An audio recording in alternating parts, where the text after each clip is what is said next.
So who else has been excited to check out the new drama series Pieces of Her that stars Toni Collette and is now on Netflix?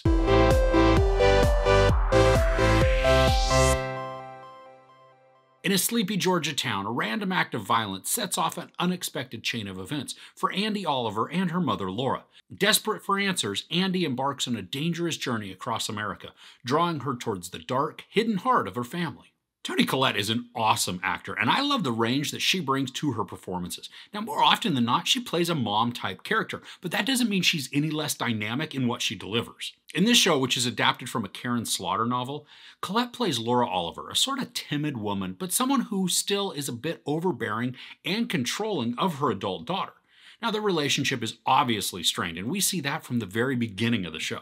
When they're out to lunch one day, a violent event occurs that then thrusts both of their lives into unforeseen chaos. Now, when I first saw the teaser trailer for this, I thought it was going to be sort of a cross between the action movie Nobody and that recent Netflix spy show In From the Cold. Now, I was wrong on both fronts. This is a mystery with a bunch of family drama to stoke it up, though. One night, some craziness happens which then sends Andy on this hectic road trip looking for answers. Now, all throughout the series, we get disconnected flashbacks to events that happened about 30 years or so in the past. Now, sometimes these are long flashbacks, but most of the time they're brief, and they typically raise more questions than answers, at least for the first several episodes. The essence of the plot revolves around Andy discovering the complex history of her family. In the mystery part, the execution is a bit frustrating.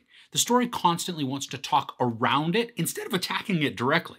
While a little of that is okay and it can be used to draw out the intrigue, what happens is that this technique ends up making the show a lot longer than it needs to be.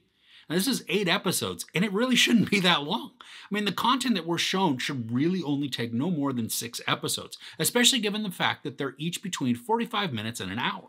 Now, I don't think I'd mind the length of the episodes so much if the content would have been compelling through it all, but there is a lot of repetition when it comes to the flashbacks, and there's just not enough story there to warrant the 8 episodes. Now, despite the length and the pacing issues, the series does something that doesn't happen too often.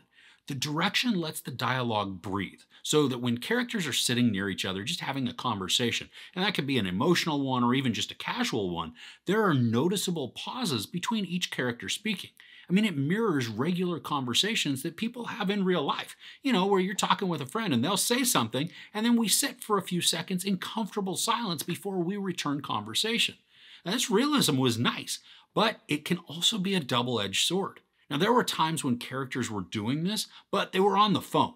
And in these moments, I really needed there to be faster conversations. I mean, it's just not visually interesting to watch a person with the phone to their ear, neither listening nor speaking. I mean, in these moments, I didn't want realism, I wanted swiftness and efficiency. As much as I like Toni Collette normally, her character is written to be fairly off-putting. She keeps everybody at arm's length, so it makes it really hard to sympathize with her. And then the way she treats most of the people in her life, it makes it even more difficult to root for her, even when she's in dire situations. For a good portion of this series, the character of Andy takes prominence, and she's played by Bella Heathcote, and she was decently sympathetic as a character because of all the struggles that she just has to endure.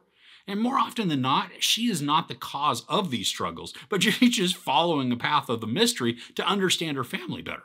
Now, as part of the plot, there is a chase that is going on, but it's pretty vague throughout. There are times when ruffians and thugs are causing trouble, but their motivations are just too shrouded. There are all these clandestine operations going on in the background that seem to be attached to one group, but the story is convoluted between antagonists, so it's not too clear who is actually scheming and then why. The interest of this story also relies on how intriguing Laura's past is. Now, because certain elements take quite a while to be revealed, and then some of those elements are just unengaging, the story of the past becomes less of a draw to the overall story. But there was an episode towards the latter part of the show that spent a good deal of time on the events of the past. And when it did this, I was invested. I mean, the story was providing good background and a cohesive narrative that grabbed hold of my attention.